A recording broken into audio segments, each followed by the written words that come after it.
Hello and welcome. These are horse racing selections for Thursday, the 13th of March, Cheltenham Festival, day 3. I am flatcapcallum and I'm hoping you are all very, very well.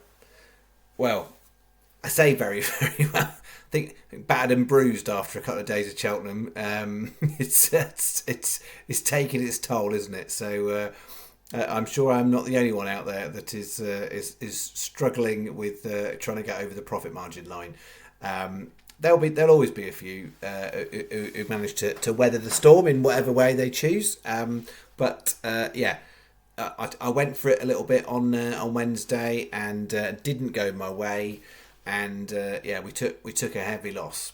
On top of the loss we've already achieved on Tuesday, we are definitely chasing our tails. We're not chasing bets because there's a limit to what we do on the channel. But as I kind of expected, Thursday is the biggest day. So Thursday stakes, so what I've got coming up is the maximum in every which way that the channel does it.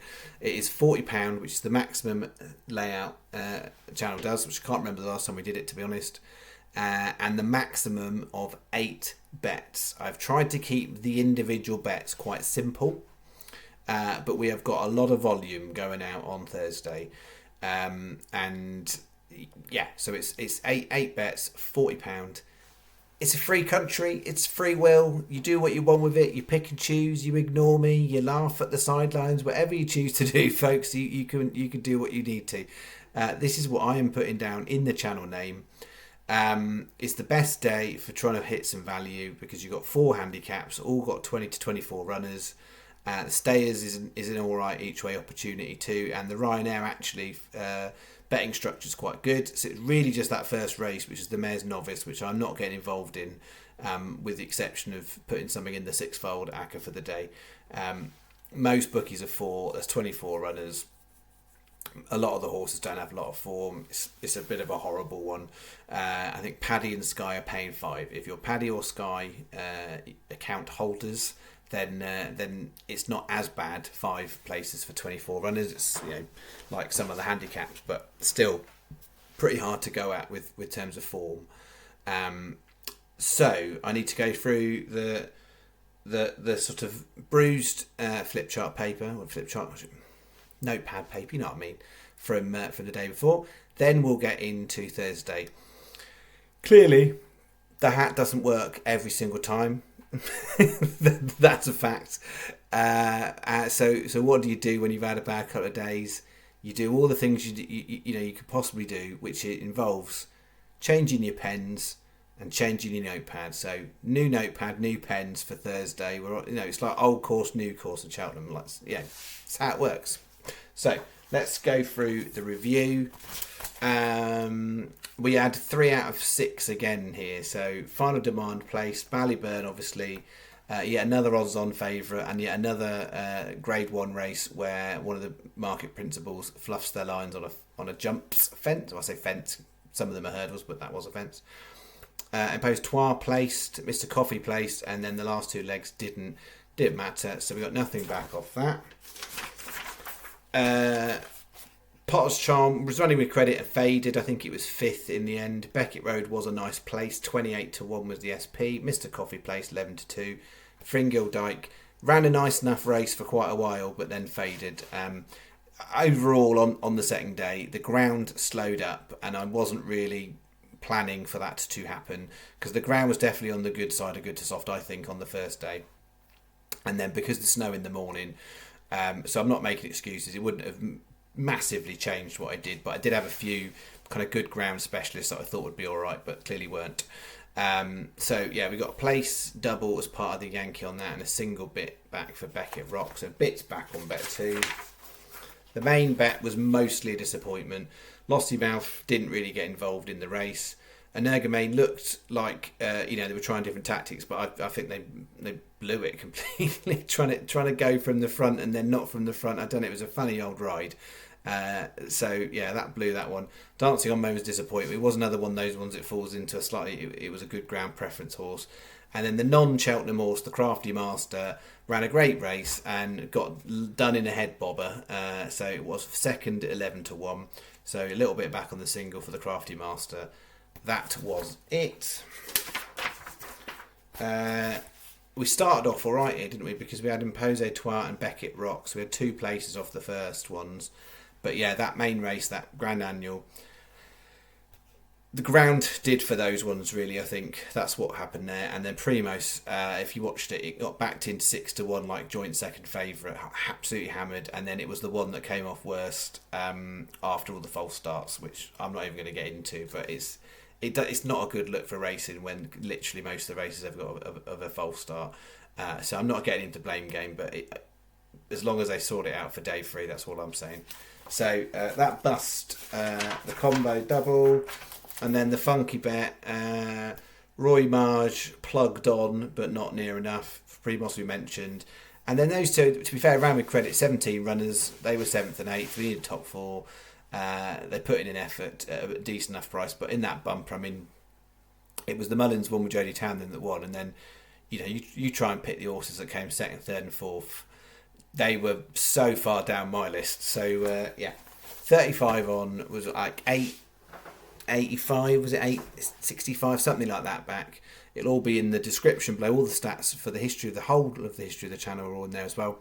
So I think we're 59 on after 2 days and about 17 quid back. So we're down 41.50, something like that. So it's not looking pretty on the old statistical stuff. That is where we're at. And now officially the channel is behind for the year. So after the brutality of Wednesday, we are behind. Right, the thing's supposed to be fun, right? That's what it is. It's supposed to be fun. We're not betting tons and tons of money. Bet what you can afford. I always sort of explain this to you guys. What I do on here, the staking is illustrative for the channel. It's not necessarily, it doesn't replicate what I do in my own personal betting world. It's just for the channel. The reason I do it in the stakes I do it, and the reason I do it like that and not points, is I just think it's easier for a casual punter to be able to follow. Right, I see, it's pence. And yeah, appreciate it's 35 yesterday, 40 today. That isn't something that everybody can afford. On a usual day at the moment, it's something like £10-12, and I don't do it every day. So it doesn't mean that you can have to replicate everything I do. You could half it, you could quarter it in places if your bookie would allow some of those bets. Some would let you do like a 5p Yankee or whatever, or definitely can do 10p's in most places. So make your own choices, folks. But yeah, I don't want to be all doom and gloom because we've still got half the festival to go. And this Thursday's the biggest day. Friday the stake will be less. We'll see how the Gold Cup and the Albert Bartlett are looking, but they've kind of got potentials to go in with the County Hurdle and the Martin Pipe. They're probably going to be the main 4 races for Friday. Okay, let's get into Thursday. There's a lot to go through. I'll try and go through it snappier, and I may not remember everything. Well, I don't give you all the reasonings for everything because otherwise we would be here all night, every night. But all right, 6-fold. So because there's 8 bets and the maximum stake, I've factored down the 6-fold. I want to keep it in because it's a bit of a funsy bet, but it's only a 35p, and it's not because I like it less or the prices are bigger. It's more about I wanted to keep it in, but equally, I don't want to kind of, if I'm struggling to fit 40 quid stake in it, I didn't want to kind of do the normal 75 each way. So that will probably revert back on Friday. But as far as Thursday goes, 35p each way, 6-fold. 120, the only interest in that first race, Aurora Vega. I make it 3rd best on form. We need come top 4. It's a reasonable price. I'm not really going to go into more detail on that because I really just dislike that race massively.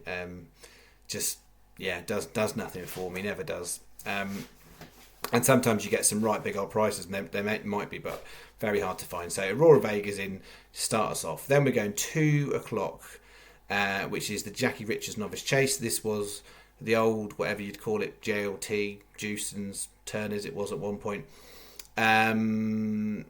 And we go Moon d'Orange, an absolute stormer last time for Bowen. He's on again. And yeah, I just think it did a lot. The horse didn't do everything right last time and still managed to come out ahead from a cracking ride. It looks to me like that it's still got progression in there. So we're putting that in at 14s. Bear in mind these are all SP prices. We'll take 240 Temps. This has been one of my long range anti-posters, Shanna Bob. Henderson's got a few in there, and because Paul O'Brien's on it, it's not going to be the one that everyone's going to look at. But that's the one for me of the Hendos ones. It was going to run in the Albert Bartlett last year, and they pulled it out on the ground. But it was a progressive novice hurdler, and then this year they've come and tried it. I mean, I think after that they went to Aintree, and it ran fourth in behind Jukebox Man and something else that was decent. I can't remember off the top of my head, but whatever that Aintree race was, it was fourth in that race. Tried it over Chasers this season, didn't like it. Back over the hurdles, qualified for the race. Then they ran it in a no sort of a race. I think it was just to give it a run out, to be honest. I don't think they would possibly try and with it over a slightly shorter distance. But yeah, I think that horse has got mileage in the mark. I do not think that horse is a 130s type of a horse from a ratings point of view. I think it's much more likely to be a mid 140s horse. So yeah, I'm keen on it, albeit there's lots of other horses that are slightly unexposed also lurking in this race. 320 Ryanair Protectorat to go back to back. Solid form. The only bad run it had really was that Huntingdon run where Jello spanked it. I just don't think it liked the track, and it's better going left-handed. And so Protectorat in 4 o'clock stayers, Home by the Lee is the sort of solid option I've put in for here. It's not in any other of the bets because it looks like if it runs to form, it should come in the top 4. And then the 440 plate, there's a bunch of old favourites in that race, and I'm backing a few of them in the combo doubles, as you'll see. But I'm plumping for Fugitive in here. There's a lot of them that run regularly over. There's lots of Cheltenham races over 2.5 mile handicaps, and Fugitive is the one of all of them that has run regularly that I make the slightly best from a value perspective. So that is in. Sky are best, just slightly on some races because they're an extra place here and an extra place here along with Paddy. Paddy are second best, and then 365 Betfair, Unibet and Betfred, and it's because the stayers hurdle. Not everybody is 4, so the 6 bookies listed there are your best bookies for Thursday. Sky, Paddy, 365 Betfair, Unibet, Betfred, because they are 4 places on the stayers. That is bet 1. Alright, so we've got, that's the 6-fold. I've got 3 Yankees, 3 combo doubles, and 1 on its own double. That's what's coming up. Right, first combo double on the first 2 handicaps, the Jackie Richards and the Potemps. So Moon d'Orange, 14s, and then Insurrection. Paul Nicholls has literally had a couple of runners so far. I don't think he had any runners anywhere on.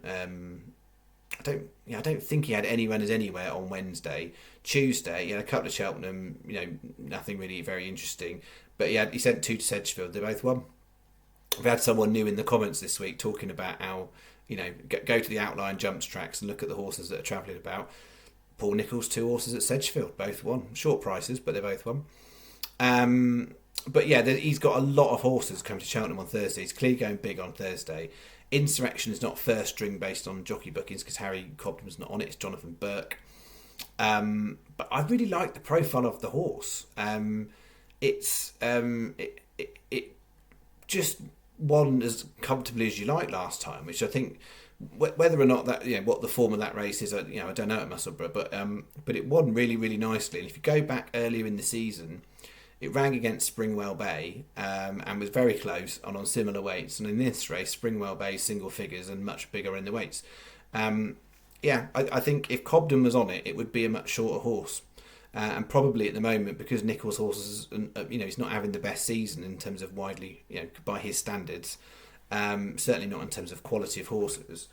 There's probably a little bit of a niggle against Nicholls' horses in the market, but I like the form and the profile of the horse. So Insurrection is in, and then in the Potemps we've got Shannon Bob, Zane Knights, which is one I've been tracking for the Potemps. It's just got in near the bottom of the weights. Lucy Wadham is not going to be sending out many at Cheltenham, but I think this one is handicapped certainly to be competitive. And then the 2 extras we're putting in there, Thomas Moore, it's a Hobbs horse, it wasn't always. And yeah, it was progressive. Then had a bit of time out, had a bit of an injury of some description. Came out and won a Potemps qualifier from a long layoff, and then they tried it in a chase race. It's a really strange profile, but from a handicap point of view, if it runs to its true form over hurdles, it's got chances. And then Patter Merchant, I think I might correct myself later on these.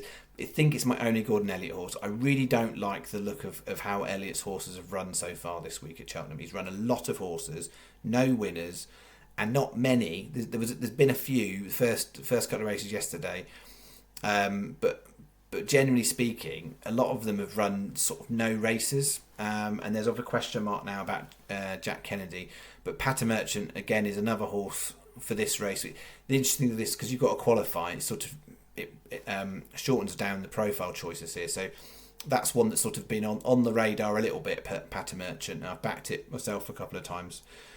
So 8 times 25 each way doubles. There are 8 possible double combination. If you put them in a bet slip, it's £4. Sky Best, because they are an extra place here and an extra place here. So Sky are your best bookie for that one. Then bet 3, first of the Yankees. 2 o'clock, Insurrection, as talked about. 2:40, Potemps, Shanna Bob, as talked about. 3:20, Ryanair Protectorat, as talked about. And the 4:40, the Plate, Le Mal Maison. It's one of the Cromwell horses. He's got quite a lot in that race. I really can't see why it's the price it is, because I think it looks progressive. And as much as I've got some old favourites in the combo double, this is my sort of nod to the progressive horses that don't necessarily have the experience of others. But yeah, I like the profile of it. I like what it's been doing in Ireland. And it's not been massively done over by the handicapper in terms of conversion into British handicap mark compared to Irish handicap mark. So Le Mal Maison is 25-1. So it's a 25p each way Yankee and 50p each way singles on the big prices. We're not having a single on Protectorat. It's a bit short for that. 8.50 is your bet. Sky is best for bet 3. Bet 4, Yankee number 2. 2 o'clock, Jackie Richards, Moon d'Orange, as talked about. 2:40, Potemps, Zane Knights, as talked about. 4 o'clock, interesting, Stayers, Bob Ollinger. Now, I've had a bet down on this since November for the Stayers, and I was thinking, with a view that I thought if the ground was on the good soft side, that would help, and that if something happened to Tupu, maybe Robocall, the owners would want to run it. They're running multiple, so grand for me. The question mark is 3 miles, is it optimum or not? Because that's the question mark on it. But it's absolutely the class angle in the race. I know it's been beaten by Home by the Lee a couple of times, but actually I think Cheltenham is this horse's playground. It runs best at Cheltenham, so it could well have the beating of Home by the Lee. If Tupu is not back to where it was, then actually this is a classy horse who could pop up in this sort of a race. But yeah, it's the hard thing. No one's been talking about this horse. I've had money down since November. It's really fascinating. Mild, quick tangent is I keep an eye on what goes out there and stuff in the world and stuff. And you the last few weeks, all these preview nights, so much of it is people debating the favourites. And I think it artificially bumps the market as well, because then people just ignore everything else because of all these people in the public eye, whether that's on a preview show, in a newspaper, on YouTube. Most of these people are talking about debating the favourites in the race. They're not looking at other interesting angles. Now, Bob Ollinger may well run no sort of a race in that race, but it's a really classy horse who loves Cheltenham and likes slightly better ground. Now, it's running, as I said, on Wednesday on the slightly softer side, so we'll see how we get to on Thursday, but I didn't want to leave him out, so he's in. And then I've got a Rogie in there that's not a Cheltenham horse in the bumper at Limerick. just how I roll. 4.54 Limerick, pour one more, 16-1. I think the market's got that wrong. It's priced up based on where it's finished as in terms of places, but actually in terms of the races it's running, yeah, there's some ones that haven't run or unexposed. Even more than that one, it's a bumper. They're all unexposed really, but yeah, it should be single figures. So I think some good value in 16-1. So I've taken the price because it's not a Cheltenham horse. 25p each way Yankee, and 4 times 50p each way singles. 9.50 is your bet. Sky's the best bookie for this bet. Then Paddy 365, Unibet, Betfair, Betfred, because we've got a stayers hurdle in there. 9.50, that is that. And then the final Yankee. This is sort of like the old favourites Yankee, I think you'd probably deem it. So this is sort of slightly later as we got in. So if we've had no joy in the first 3 races, then we're on to race 4 to start this one. The Ryanair, Envoy Allen. It's got previous of running well. Yes, it's these are horses to a most degree have got have they got age on the right side of them? People would suggest no. It'll get overlooked because of its age, but from a quality point of view. Optimum conditions for Envoy Allen, so I wanted to put it in. 4 o'clock stayers, you'll see this one repeated because it's the only Cheltenham horse that hits a star rating for me. Buddy 1 in the stayers. So as much as I've mentioned Home by the Lee and I've talked to Bob Ollinger, Buddy 1 actually is the one from a value perspective, as I talk to you now at 40 to 1. They've had experiments over chase races, it's not worked out.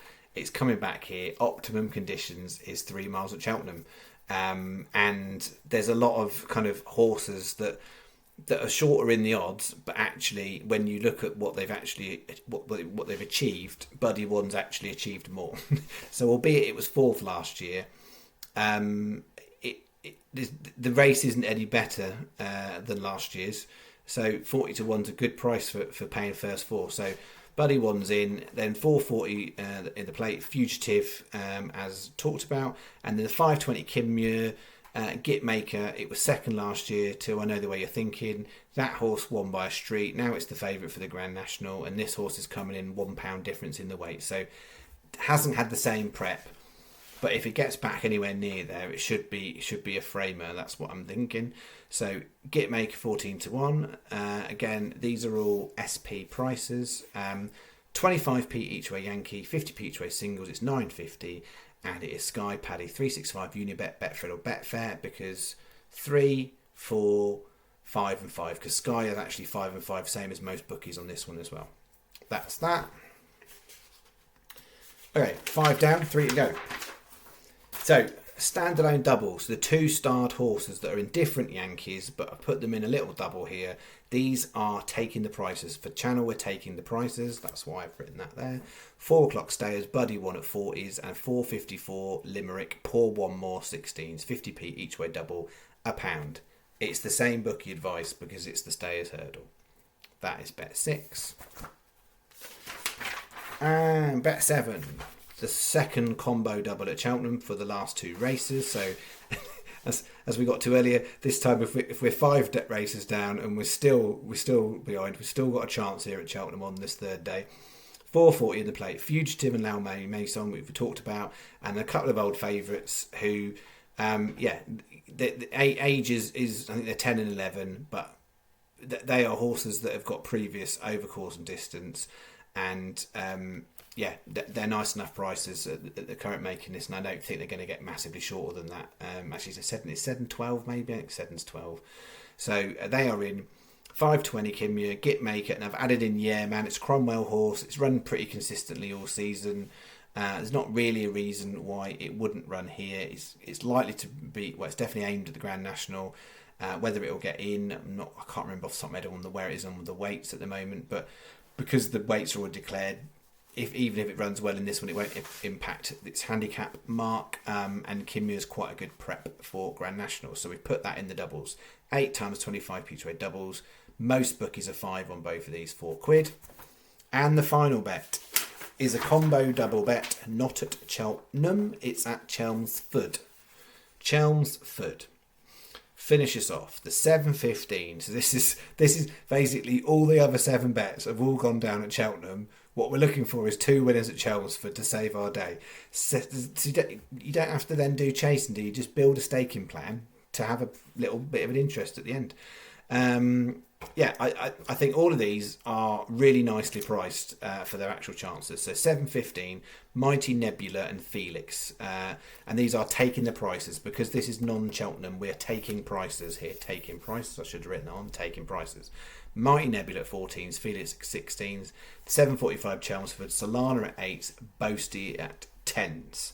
The general sort of theme with this one, without going detail about every horse, is all 4 of these horses have got good form over 10 furlongs at Chelmsford, and both these races are 10 furlongs, class 3, class 5.